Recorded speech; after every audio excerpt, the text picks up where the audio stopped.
Today, I'd like to talk about the current situation regarding government employees' salaries in China.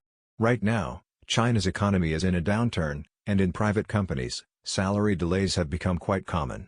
Many employees are even negotiating with their companies for unpaid wages, and in some cases, these attempts are forcibly suppressed by police intervention. Although incidents like this have been happening for years, this time we're focusing on what's happening with government employees.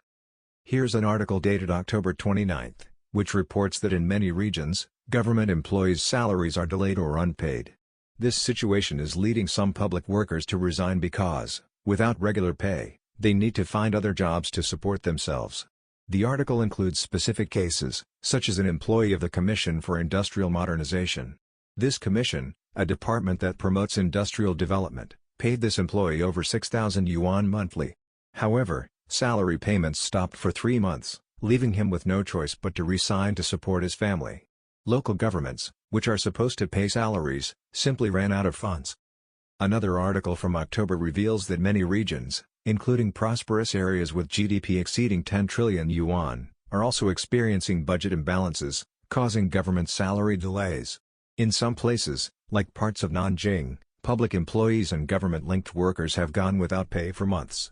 Due to the severity of the situation, local authorities resorted to short-term loans to cover salaries temporarily, which raises concerns about their future ability to sustain payments. This issue isn't confined to Nanjing. It's affecting economically active areas like Jiangsu, Shandong, Guangdong, and Tianjin, where government salaries are being delayed or even reduced. In such regions, temporary borrowing is sometimes used to make ends meet, but this only postpones the problem.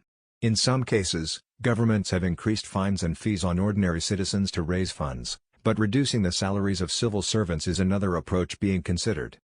Unlike in Japan, where salary cuts in government positions are uncommon and income tends to rise over time, salary reductions can happen suddenly in China. Many civil servants rely on housing loans, car loans, or credit cards, which makes salary cuts especially impactful, often leading to missed loan payments. With the large number of government employees across China, even a small salary reduction can have extensive negative consequences. In regions where government employees make up a large portion of the workforce, the local economy heavily relies on their spending. When these salaries are cut, it reduces local consumption, affecting sectors like dining and retail, which then further weakens the local economy. Although these salary-related issues have been ongoing, some viewers have asked about the salaries of police or military personnel. In China, government salary delays or cuts don't affect all employees equally. Positions that are vital to maintaining social order, like police or military roles, are often prioritized. The central government ensures that these key personnel are well compensated to avoid unrest. This prioritization suggests that central authorities are highly aware of the risks involved if armed forces or police personnel face financial strain. Recently, the central government instructed local governments to prioritize the salaries of auxiliary police officers. These are non-regular police staff who help with tasks like traffic enforcement, often working under less favorable conditions than official police. Although these auxiliary personnel are not fully recognized as police officers, the central government is pushing for timely payments to them as well, recognizing their essential role.